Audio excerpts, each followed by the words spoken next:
এই গুপ্ত বিভ্রান্তকারীরা আবারও এখন এই বিভ্রান্তের কাজ শুরু করেছে। তারা এক ছেলে এক মেয়ের সাথে প্রেম করত, তারা বিয়ে শাদী করেছে, তাদের পরিবারের সমস্যা দেখেছেন আপনারা, ফেসবুকে দেখেছেন না?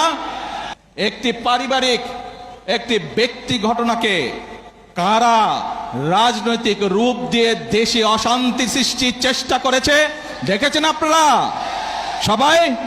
তারা তো এই দেশের স্বাধীনতাতেই বিশ্বাস করেনি, এই দেশের অস্তিত্বেই তারা বিশ্বাস করেনি। প্রিয় ভাই বোনেরা, স্বৈরাচার বলেছিল 1 মিনিটও শান্তিতে থাকতে দিব না, মনে আছে? সেই একই ভূত কিন্তু আবার এদের উপরেও সাওর করেছে।